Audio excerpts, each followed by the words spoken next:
Assalamualaikum warahmatullahi wabarakatuh. Waalaikumsalam warahmatullahi wabarakatuh. Perkenalkan, nama saya Nur Manafri dari Pendidikan Bahasa Inggris dari Universitas Nahdlatul Ulama dengan teman saya Ahmad Ali Faiz. sama sekelas teman sekelas ya. Di sini kami mau interview kepada Mas Nasirun. Ya, nama saya Muhammad Nugroho. Saya sebagai guru mata pelajaran desain grafis di SMK Peradaban Dunia Pajangan. Oh ya.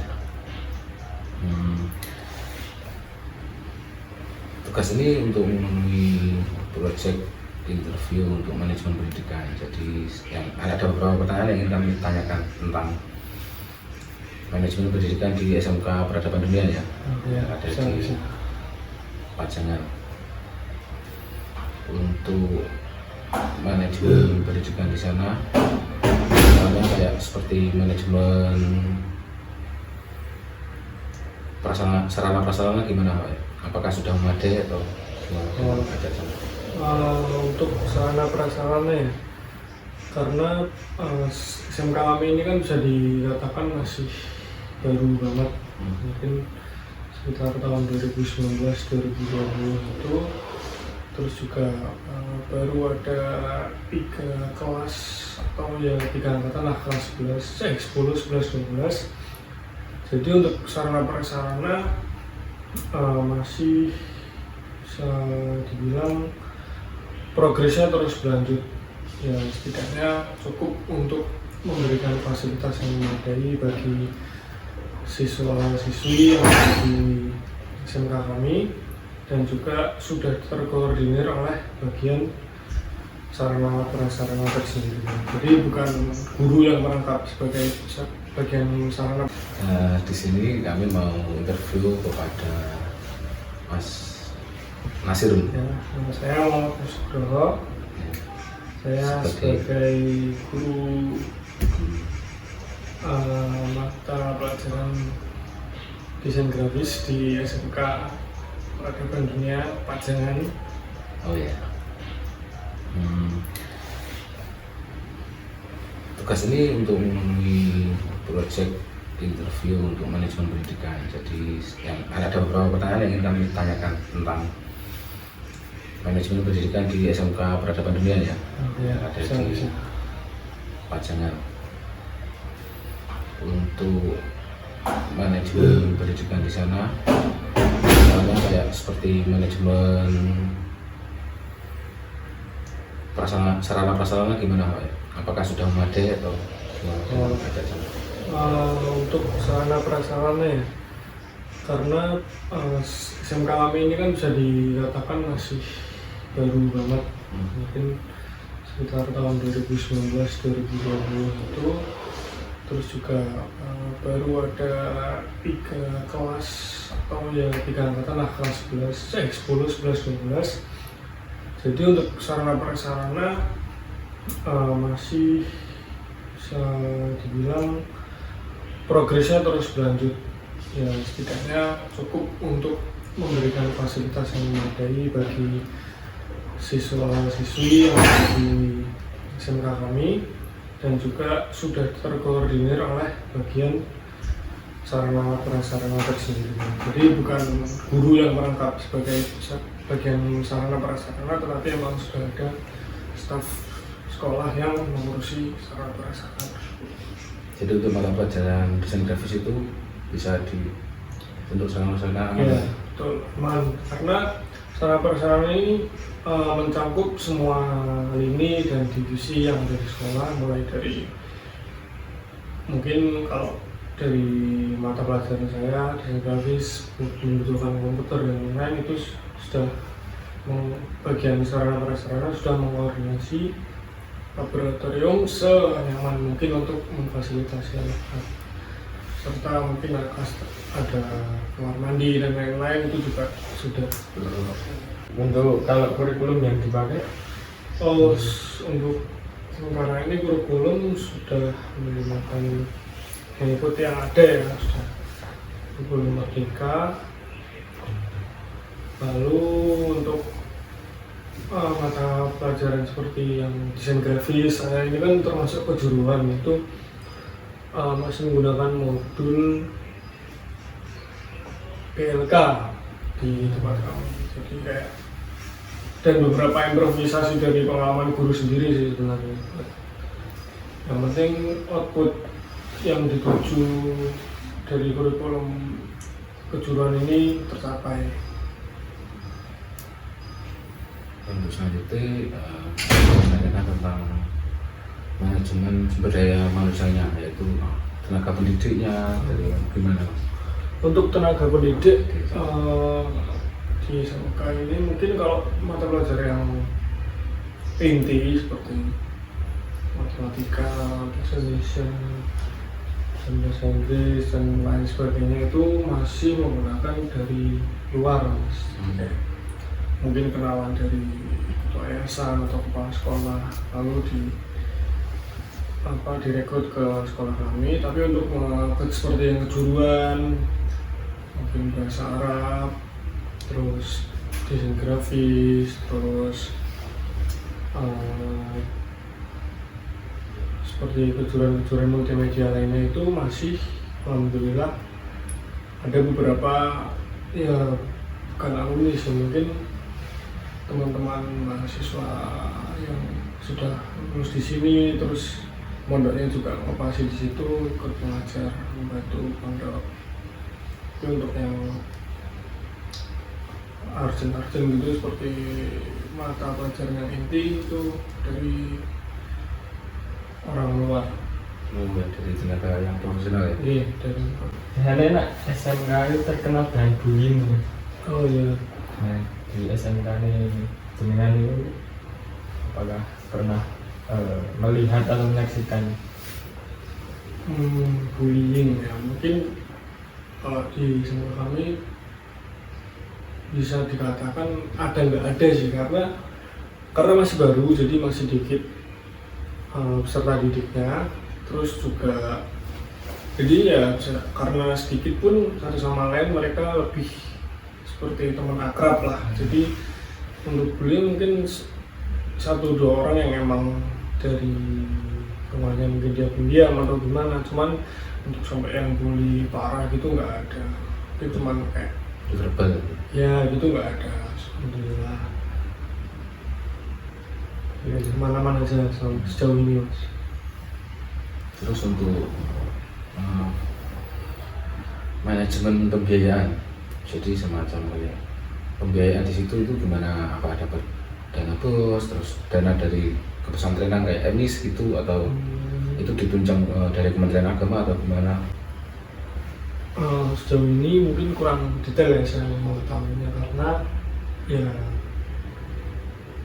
itu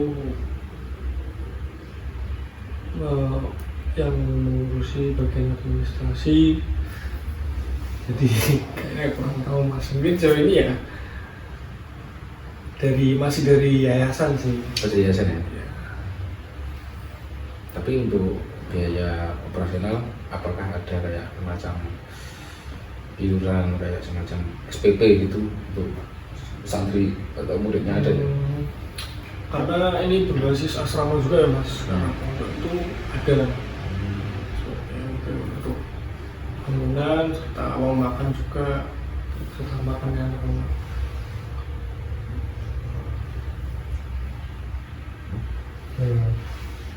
Untuk mungkin kan di sana kan ada, meskipun dari saya sudah sedikit ngerti lah dari teman-teman di pesantren situ ya, ada beberapa teman yang mungkin dari luar daerah, mungkin bukan berasal dari Jogja, jadi keberagaman muridnya.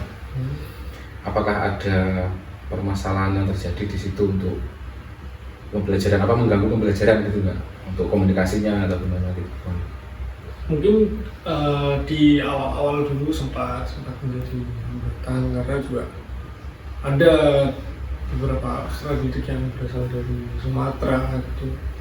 Ya bisa dikatakan cukup berbeda ya kulturnya sama yang di Jawa. Jadi ada awal-awal dulu sempat ya ada beberapa kesulitan lah untuk mengajak anak-anak Sumatera ini, karena mungkin mereka juga baru ini ngerantau dan langsung mondok mungkin ya, jadi adaptasi mereka cukup lama dengan kultur yang ada di Jawa ini. Terus juga kita dari pihak guru harus benar-benar membimbing dengan lebih giat lagi.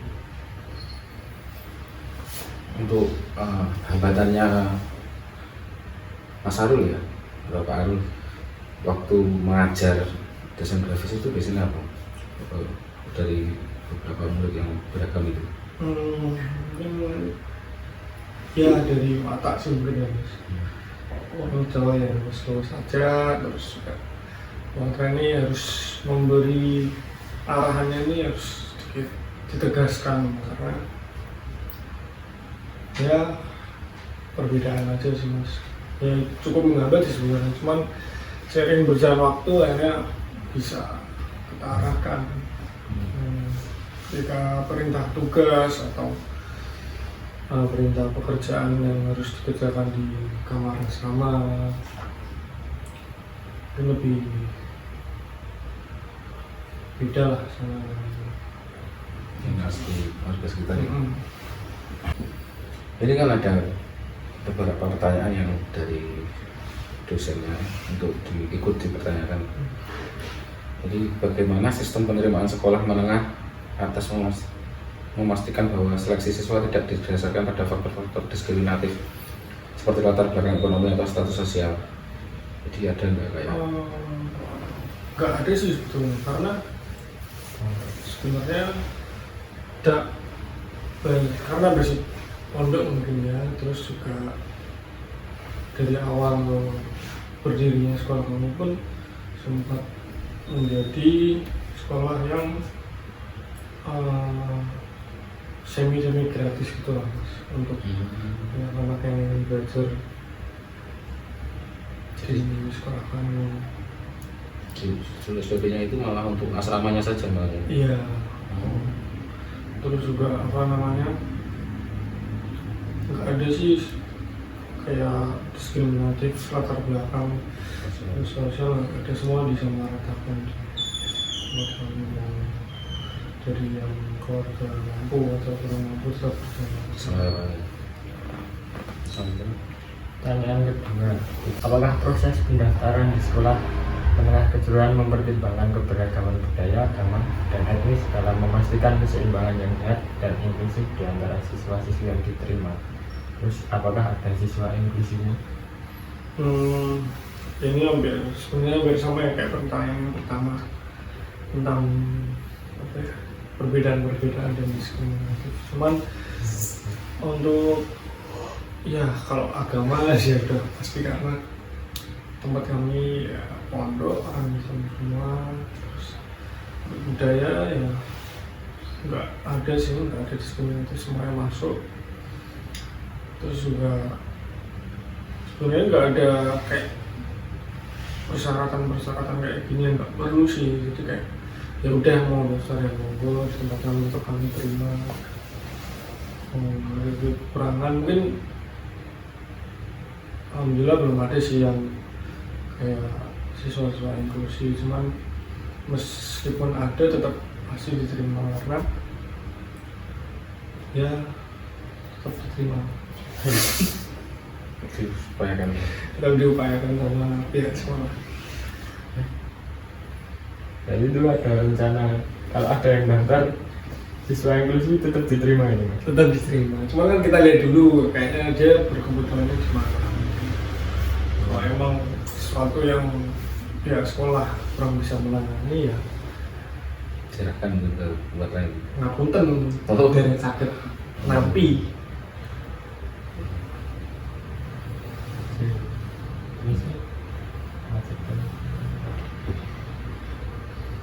Terus selanjutnya, bagaimana sekolah menengah atas mengukur kualitas pendidikan yang diberikan pada siswa-siswi baru, serta sejauh mana proses penerimaan menurunkan standar akademik yang ada dan sesuai dengan kemampuan potensial mereka.